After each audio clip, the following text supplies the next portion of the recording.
You can hear me, huh? Yes. Okay.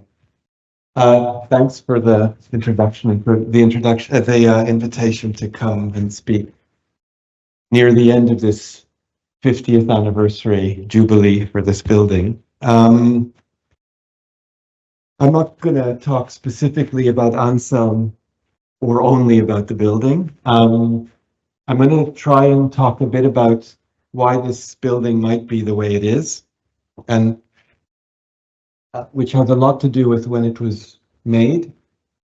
And I'm going to talk about, because I was asked to do this, how those times and this building have been a consistent influence on the work of our practice. So maybe I don't need my glasses, let's see. So in the late 60s, especially in North America, but also in Europe, but I'll talk about the North American examples. There was a kind of a shift in what contemporary art was about. There was in a way, a kind of positivist modernism that maybe peaked in the United States with abstract expressionism, say. So this idea of abstraction and of the aura of the individual artwork, and the way it was written at the time, although I don't think so many artists necessarily bought into this, the kind of symmetrical relationship between the genius, white male, usually artist, and their artwork, those things started to become questioned for many reasons. Because of the kind of slight implausibility that art, kind of within the context of the late 60s, when there was a lot of protests about the war, Vietnam War, a lot of activism, a lot of discussions about redressing the balance between genders, addressing the way in which productivist society was all about extraction of resources. And it's clear that art made by individual geniuses doesn't have a lot to do with those issues. So in the late 60s, informed by many different things, you started to have a new generation of artists you could call conceptual artists, post-minimalist conceptual artists, whose work really was engaging with the world. And this art is called second phase modernism. It starts at the end of the 60s. And it goes till the mid 70s, even the whole of the 70s, maybe ends with punk. And for me, it's really important because it's an end of this kind of idealism in art, a kind of Kant version of art as this purposeless object, which really was a compelling idea for like 100 years, let's say. But it also tried to address the hedonism of the 60s. Because I was alive in the 60s, but I was too young to really experience it, which sometimes I regret. But the 60s were every bit as hedonistic and consuming as the things that groovy hippies in the 60s purported to be protesting against.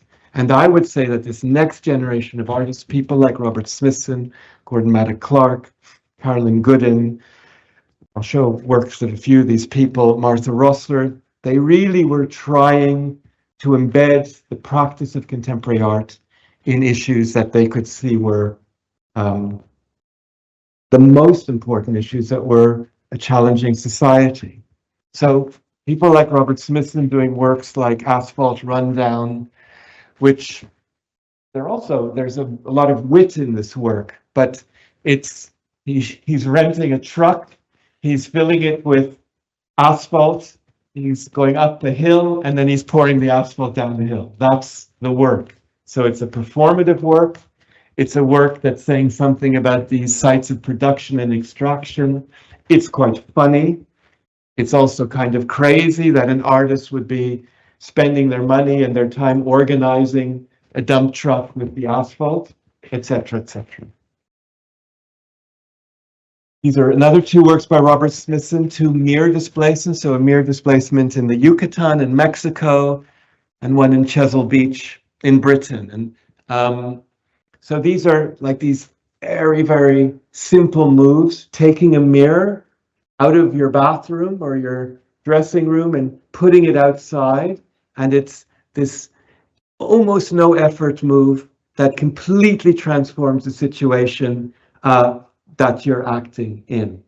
So I think this efficiency and this lack of kind of obvious artistic effort, that's also, I think, a really important thing in these people's work.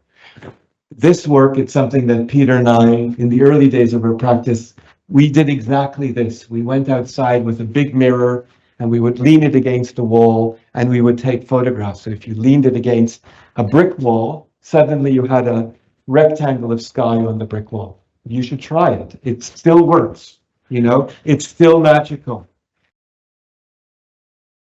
Gordon Maddock Clark made a series of works to do with downtown New York. Downtown New York was a kind of a ruin. Nobody lived there. The manufacturing that used to be in downtown and even lower midtown New York had left. The people, the kind of polite population of New York had also left because it was so dangerous. The city was about to go bankrupt. And, you know, 100 artists discovered that there was all of this empty space downtown, and musicians as well. And they moved into lofts that didn't have plumbing and they didn't have heating, but they had space and they made a community. And I guess all of these artists were part of this community. And that's another interesting thing, that unlike the abstract expressionists like, you know, Pollock and de Kooning and Roscoe, who of course they went to the Cedar Bar, but you also imagine that they were really competing with each other, you know, to be the greatest, to sell their paintings for the most money. I think this next generation, it was much more of a collective endeavor, that they would be messing around together to discover what kind of actions they could make as contemporary artists and how those actions could have a relevance in the world.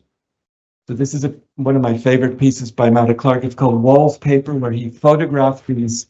There was a lot of arson in New York at that time. A lot of people were burning down their buildings to get insurance money. So he would go to these sites, and of course, when a building disappears, the kind of domestic interior of the party wall remains, and it's exposed all of a sudden to the public realm. It's kind of quite violent, but it's also, it has a poignance, I guess. There's something quite poetic about it.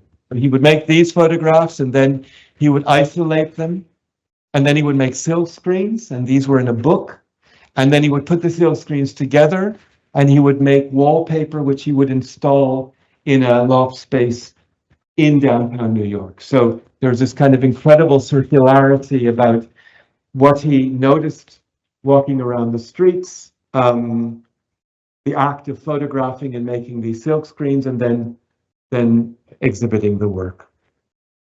Another piece a little bit later by Martha Rosler, who's still alive, incredible artist who's, you know, still working as an activist and an artist till today. The Bowery and Two Inadequate Descriptive Systems. So she walked around the Bowery, which is really like Skid Row, and with her son, and she took these photographs where it was a little bit like an archaeologist looking and recording evidence of mostly the alcoholics who'd been hanging out and sleeping in these doorways and stoops of these shops and buildings. And then with these photographs, there's in her sketchbook, she has all of these words that describe drunks and drinking and destitution. She would make these kind of poems that kind of have a loose relationship with the images. So I'll read one. Stewed, boiled, potted, corned, pickled, preserved, canned, fried to the hat. They're all descriptions in the states of being drunk. Plastered. I mean, that's when you know, right? But stuccoed. I haven't called somebody stuccoed lately. Okay, and then from that, and I've already talked about it a bit, there were these lofts. So the location of art changed, because the galleries that the abstract expressionists showed in were uptown or in midtown. But because the artists were downtown, they made spaces that they ran themselves. So on Green Street, you had one of the first artist-run galleries called 112 Green Street, which still kind of exists today as White Towers. And downstairs of 112 Green Street, you had Food, which was this quite famous artist-run diner that I was surprised with. I did a bit of research. It went on from 1971 till the early 80s. It was started by these three people, Carol Gooden, Tina Girouard, and Gordon Manna Clark. It would be open 2 or 3 nights a week. A different artist would write the menu and would be in the kitchen, and people would come, and it was super cheap, and it was like a social, it was like a club in a way. I mean, everybody was free to come, but obviously there were regulars. And Manna Clark made a really great film, which is on YouTube, where he's just filming the people cooking and hanging out and bullshitting with each other. So from this new practices of art, you also had a new idea of what the locations of art would be. So one thing was that you were making art really about where you were in the city, or, you know, with the asphalt pour, that took place in New Jersey somewhere. So it's not in the city, it's outside the city. But where you make the art and what you make the art out of and what you make the art above, they're inexorably connected. So that's like a real breaking of an idealism, an idealistic idea of art. By idealistic, I don't mean that they were cynical, they were not, but this idea that art has an ideal which is separate from the reality that we live in. This art was art that came out of everyday life. So you had places like Food, 112 Green Street, where you had the wallpaper show is there, but this is a performance. Also super interesting, the Judson Dance Theater, which I've been looking at with my students lately, a postmodern dance movement that came out of people who were trained by Martha Graham, who I never realized was such a tyrant, but even out of the practice of Merce Cunningham, where the artists were really making work collaboratively, where the difference between rehearsal and performance, between performer and audience, was completely mixed up, where visual artists and performing artists would collaborate. So this is one of their crazy things. And perhaps somebody built a construction in the church for one performance, but then it would continue to be used until it was in the way. So kind of a real ecology and efficiency in the way they were working. And they would perform when they were ready, when they'd done enough rehearsals and they thought, yeah, now we can perform. People like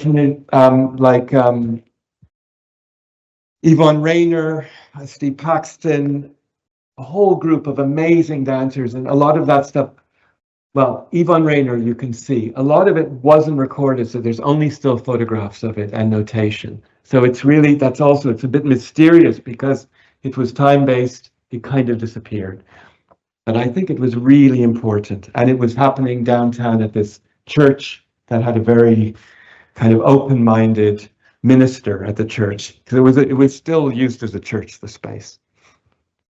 And then later on, this is already outside of that period, but this idea of working in found spaces, in industrial spaces, that became a kind of a trope. You could say it even became a cliche maybe, but this is Hallen für Neue Kunsten, which was in Schaffhausen in Switzerland. It was the collection of Urs Rasmuller, and it was there from the 80s till 2014. I was lucky enough to see it several times. It was only open in the summer. In the winter, the art would go into storage. He had an amazing collection of people like Beuys, Robert Ryan, Mario Merz. He was friends with a lot of the artists, so they installed the work themselves. It was a really magical place to see contemporary art without any conservation measures, lots of natural light. because it was only open a few months in the summer, that's how he dealt with it. And then he just stopped doing it. But if you go to somewhere like Beacon or PS1, it's the same sort of thing, isn't it? It's a found space. The space itself has a kind of residue of labor and industry already. And therefore, you have a kind of connection with the work that the artist is doing to make the work and to install the work and what the building was originally meant for. Okay, so why am I talking about all of this? Because we're in a new building that was built in the 70s. But I think that all of these ideas, when finally Malmö decided to build this building after talking about it for decades, with a very good localish architect, Claes Anshelm, I think these were the things that were in the air.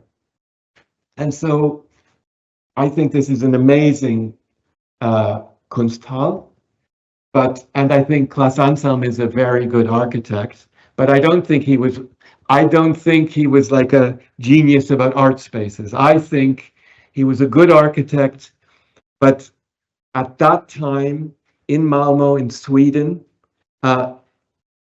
which I think Sweden in the late 60s, 70s, there were a lot of amazing curators, there were a lot of amazing shows happening here.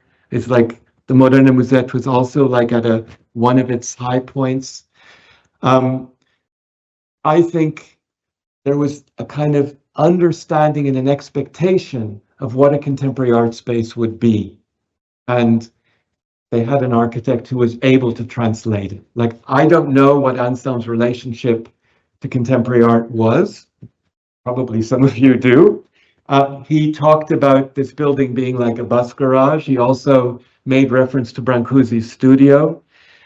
But both of those things, I think, are disingenuous. You know, in the end, he's making a really big space, which is actually bigger than a loft, smaller than Beacon, I guess. But this idea of a space which is quite open, but which has these different locations within it because of the ceiling, because of the big window. And it's an amazing place for art. But it could only have been built in the mid-70s. If you made a competition for a museum like this in the 90s even, you would come in last place, that's clear. Because I would say the mid-70s was almost the end of the period where the rhetoric of the public building, of the brand of a museum being part of a kind of tourist experience, all of those things were still in the future. And so I think this really could be a space which was about caring for artists, for their practice, and then for the installation of their work. And it's very, very special in that way, because most of the other spaces that were doing the same thing at that time either were in existing buildings or they were much worse suited. Like, I mean, there were many good shows in bad spaces, like MoMA in 1975, and I used to go there when I was a kid. It was basically like a bunch of living rooms with no natural light. That's what MoMA was like.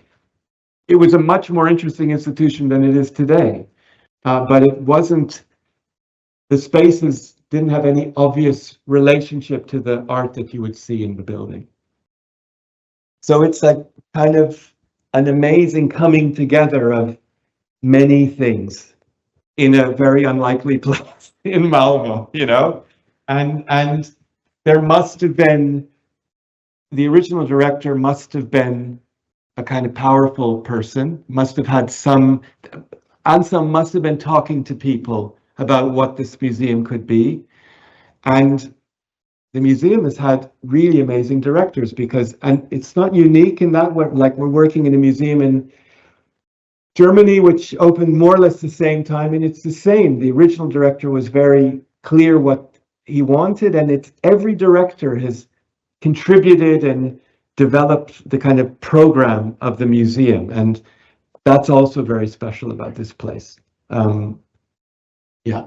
So, and then you know what it's like because we're in it now.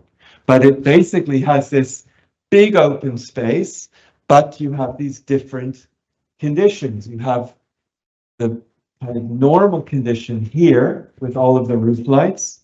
Then you have this special condition with this big north roof light, which is a bit like the cupola of the building, and which, when you look through it, you see the tops of the city buildings across the street. And then you have the bay window. It's not a bay window. You have this big shop window, which was pretty unusual for a museum then and today, to allow the city to come into the art space. You know, that's a challenge. I've been here, I've seen 4 or 5 exhibitions here. Some of them were terrible because they were blacked out. I remember seeing a Peter Greenaway show here. I don't know if you remember. I hate Peter Greenaway as well, but it was also completely blacked out and you didn't know where you were. It made me feel a bit sick. But I remember coming with my students when this show Beton was on, and it was amazing because although a lot of carbon in the concrete, obviously, but it had these 3 artists, Anthony Gormley doing actually quite an interesting piece, Anish Kapoor, who used the amazing raised floor to make this infinite hole, and then Miroslav Balka under the big roof light, making a kind of house bunker that faced the houses. And I remember coming with the students, and it was really, I was like, phew, it's not a Peter Greenaway show. It's something where the art and the space are really completely working together. And I think at the time it was quite a, it was quite a special show. I mean, if you had those 3 artists today, it would be much more conservative, but that was quite a while ago. It was mid-90s, I think. Okay. Okay, now I'm going to do, whoops. Oh. It didn't load. Anyway, this is meant to be a video. It doesn't matter though. I'm going to do a small detour now, which is about the secret story about Richard Serra and Sigurd Leverance. It's very secret. So this should have been Richard Serra's Hand-Catching Lead, which is a structuralist film, really, where he's filming his hand. There's pieces of lead falling down, and he's doing this, and maybe 3 times during the 3 minutes, he catches the lead, and then he just does that. When Richard Serra was making this work in the late 70s, he also did this list, which is his list of verbs. To roll, to crease, to fold, to store, to brand, to shorten, to twist, to dapple, to crumple, to shave, to tear, to chip. So this was like his sketchbook. These were the instructions for the things he would do. And one of the things he did the same year he wrote this list was this work called Casting in Leo Castelli's warehouse. Leo Castelli already was a big gallerist, and this was his warehouse in New York. That's Richard Serra, dressed in protective gear because he's throwing lead. So, and it's not like somebody caught this photograph by accident. This photograph is very important because it shows the artist as a laborer. You don't see his face. You don't know it's Richard Serra. It doesn't need to be Richard Serra. It could be an assistant, although he didn't have assistants then. It's somebody undertaking the instruction to cast in this way. And what's also incredible is that he's casting, his mold is the meeting of the wall and the floor. You know? And so with this action, he makes this work, right? So he throws the lead, the molten lead, rather dangerous, in the gap. He waits a minute till it's more or less solid. He pulls it away. He does it again. He pulls it away. He does it again. But it's, even today, I think, to think about the implications of that work, the idea of casting as a kind of very traditional way of making, say, bronze sculpture of a general on his horse, and that Richard Serra would call this casting, that's quite radical. And this is another work, a year later, Strike. So it's a 1-ton plate of steel shoved into the corner of a gallery. So the reason I'm showing this is, so this is in the late 60s. Serra is not alone, but maybe his practice is the most clear articulation of this realization, this exploitation that the art object only exists in relationship to having a viewer. Yeah, this plate of steel is not the art object. The art object is the plate of steel balancing in the corner of the room and the viewer being in the room. And when the viewer is over here, it looks like a rectangle. When the viewer is over here, it looks like a line. Yeah, and when you go a bit to the side, it's a kind of very compressed parallelogram. And that's what this work of art is about. So there's this idea of the subjectivity of perception, which is a complete reversal of the idea of an erratic piece of art that has an absolute value, which is what even a Barnett Newman has, let's say. The reason that the artists were making this work, I've already talked about, but another reason was that an important text by Merleau-Ponty, The Phenomenology of Perception, which was actually, was written in the 40s, but was translated into English in the mid-60s. And it was a really key text for all of these artists. So, and it's a very long book, but really what it says in terms of this art is that perception is subjective. There's no absolute perception. The art object looks different to every person who looks at it. And that completely transforms the way art works. I have to wait a moment now.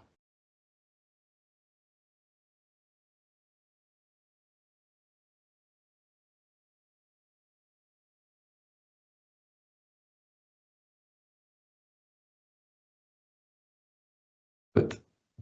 Thank you. We okay now, you think? Okay. At the same time that Serra is making this work, Leverance is doing his last buildings, late 60s. Even though we worked for 2 years on the Leverance exhibition with ArcDes, I mean, I forgot to ask this question. I don't think he read Merleau-Ponty.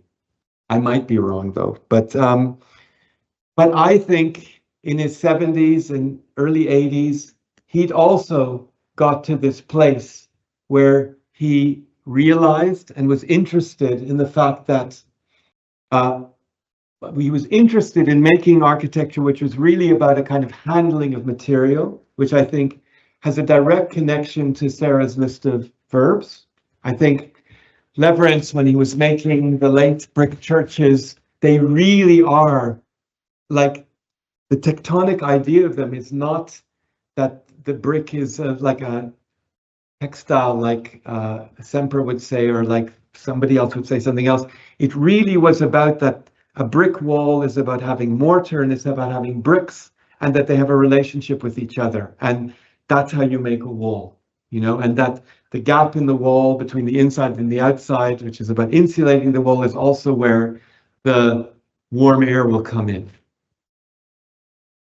And I think that these moves, like how you then introduce secondary aspects of the, like the plumbing or the electricity or whatever, that all of those things are articulated. It's not because he was a high-tech architect and he wanted to show off how the technical installation was done. That's clearly not the case because it's so basic the way this technical installation is done. What he was doing was he was saying, I need to have a tap, I need to have water, I need to have some taps in a basin, and how can I make these things like as direct and brutal as possible? So I think there's a kind of really direct connection, and here we're in Malmö now, and I mean, then I think if you look at how the outside of the flower kiosk is cast, and it's very perverse that he makes the shuttering so that there are these very, very fine V-shaped indentations in the shuttering so that the concrete sticks out a bit and it makes the concrete, which is very hard, into something very fragile. I think he's really, in an intuitive way, trying to deal with some of the same things. He's trying to connect the use of the building, the people who will use the building, and the kind of physical fact of the building, that they're kind of connected with each other. And so I don't think he needed Merleau-Ponty, and he clearly wasn't connected to the New York scene of contemporary artists, but I think he was probably responding to some of the same things. You know, he was responding to how does he make his architecture relevant to that moment in the late 60s, you know, where even in Sweden, there was kind of wafting over the kind of the conflicts and the ends of certain ways of thinking about things and certain forms of order. The reason I did that digression is in order, now I'm going to just show a few of our projects. So those are the things that we were looking at when we started our practice. Yeah, even before we started, when Peter and I worked at Arabs, we would look at these things together.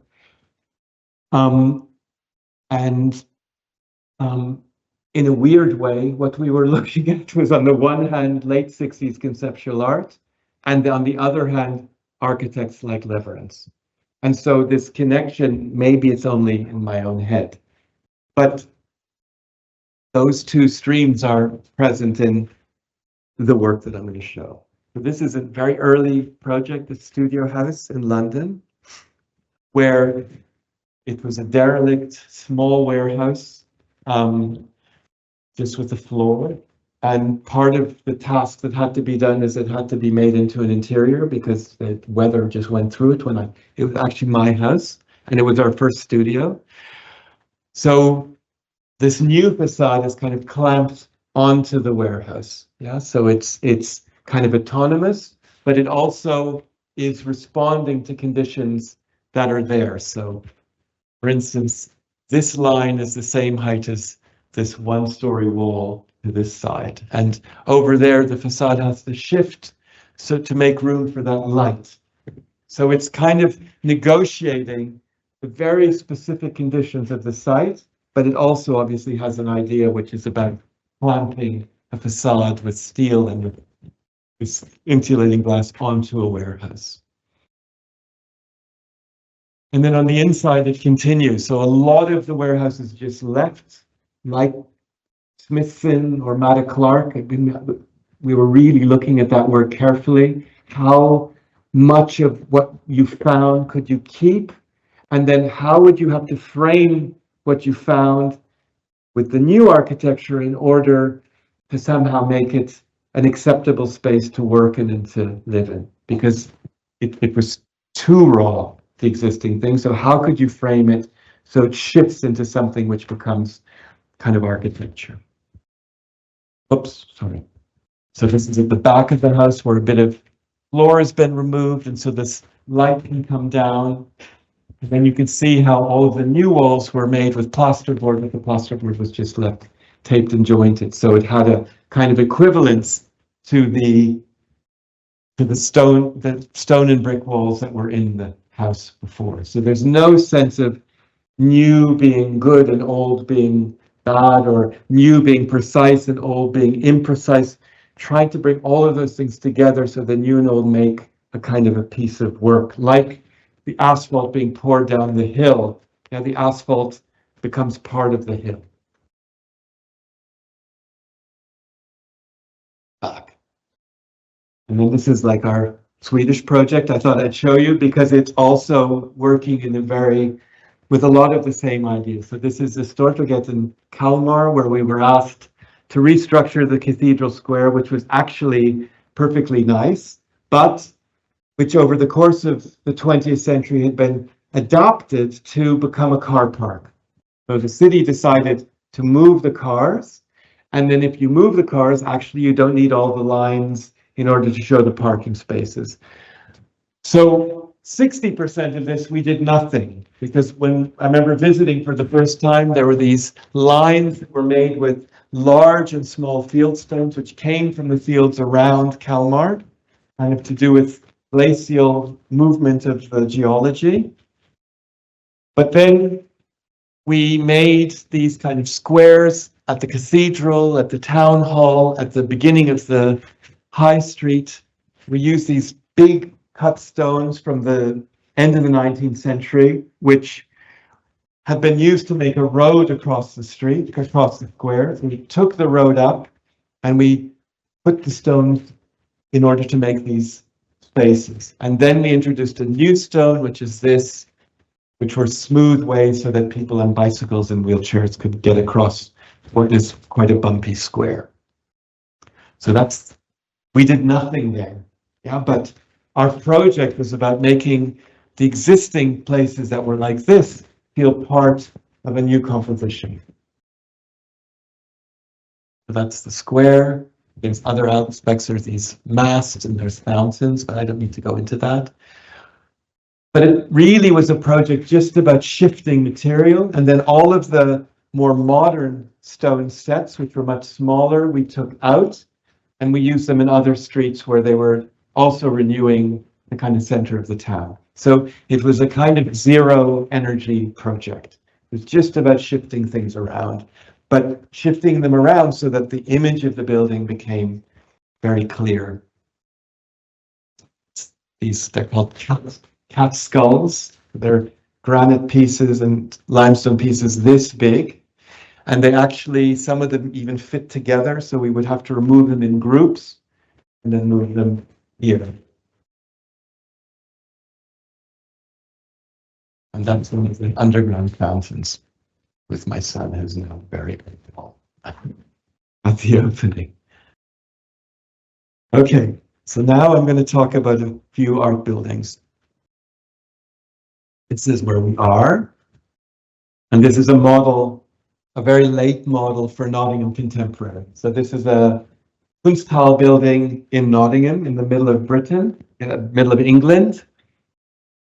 The competition we won, and actually at the beginning it wasn't like this, but we always, I remember in the competition what we said is we would build this new Konsthall, but the spaces would feel like they were found spaces, that the geometry of the spaces, but also something of the atmosphere of the spaces would somehow respond in a more powerful than normal way to the geometry and the topography of the site. And the site was very hill. There's a huge difference in level in the site, and it was a huge hole in the kind of limestone geology of the site. So just keep that in mind because you'll see the finished galleries in a moment. So that's the building. It's funny, Max was saying that when this building opened, they called it a bunker. Before our building opened, they also called it a bunker in the local newspaper. So they many rude names for it, but then of course as soon as it opened they realized it wasn't like a bunker. But anyway, that's it. It's in this part of Nottingham called the Lace Market, where the lace industry was based in the 19th century. You can see there's a big difference in level from down here to up here where the main entrance for the galleries are, but down here there's another entrance into the cafe and into the big space where there's a club. But the main galleries are on this level, and you could see that the section is really like this building. So there's 140 roof lights, and then there's one space where there's a very tall space that has a different scale, and that space has a big bay window which faces to Weekday Cross, which is the kind of the origin spot of Nottingham, which has a British kind of cross, like a center point. And then lots of other things happen.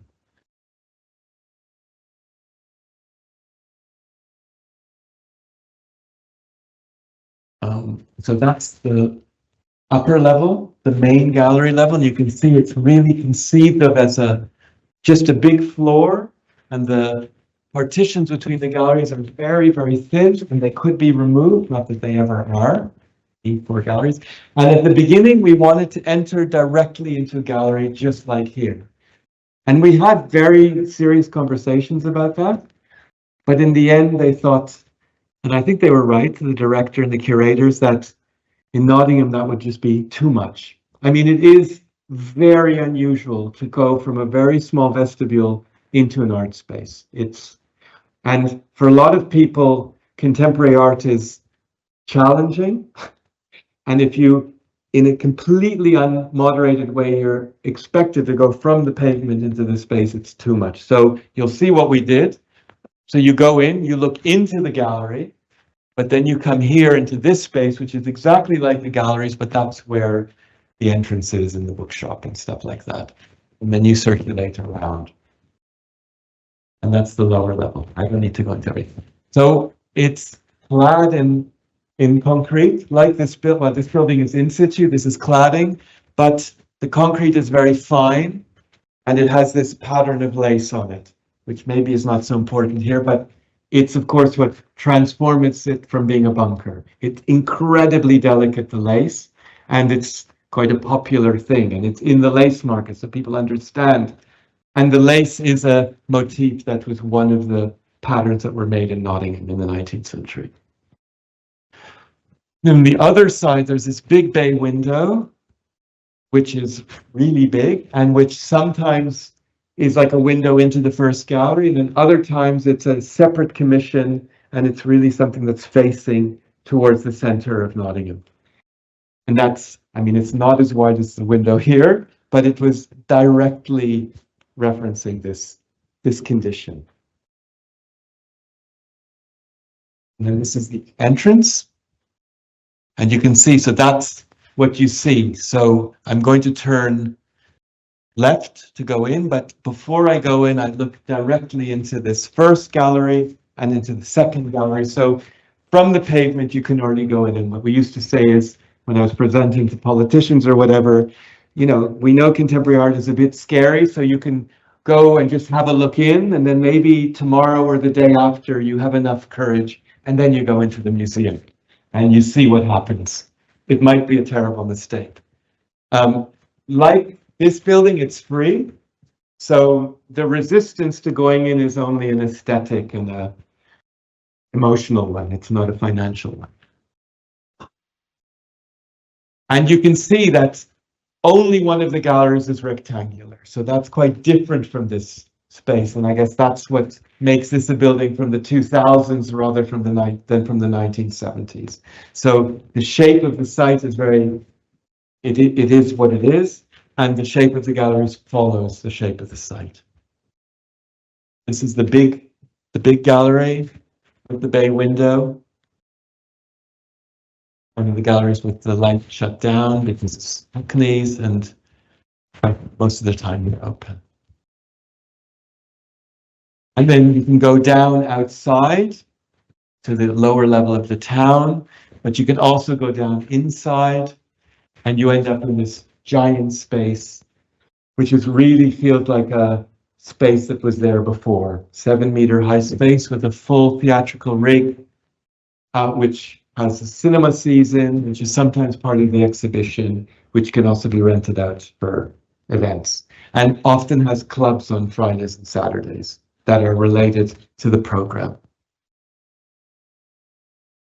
And so this is another, so that was finished in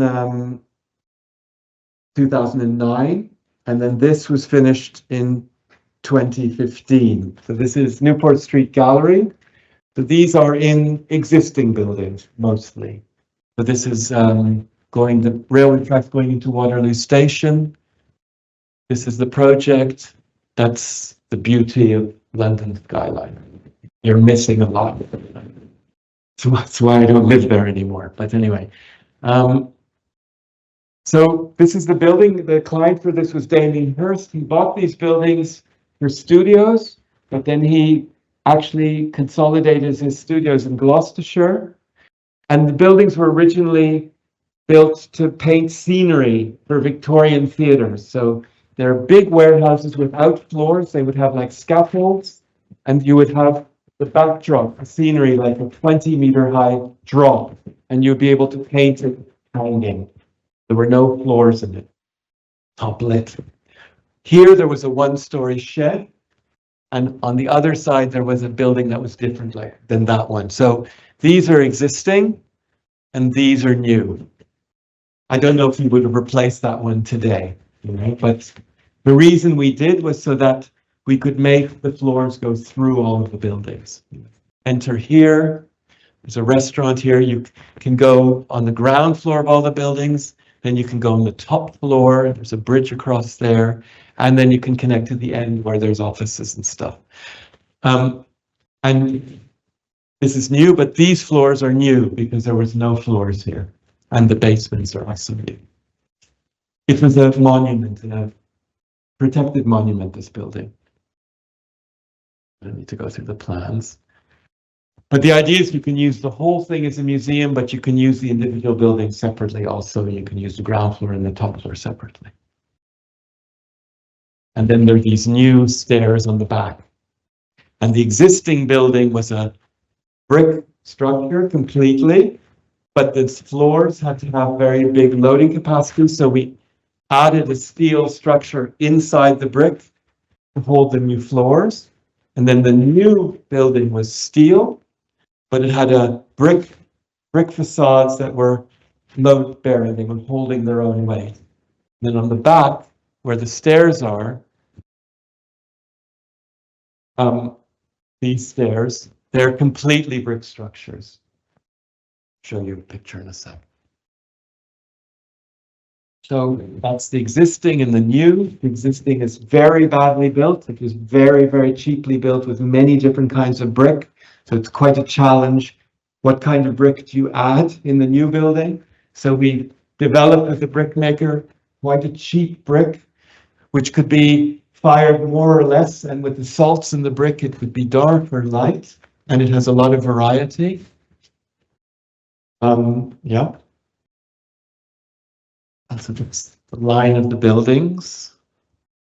And then the spaces are a bit like in Nottingham, they just follow the shape of the existing building. And during the process of working on building our first scheme, the galleries were much rougher, but Damien Hirst didn't want them to be so rough. He wanted them to be more like Gagosian galleries.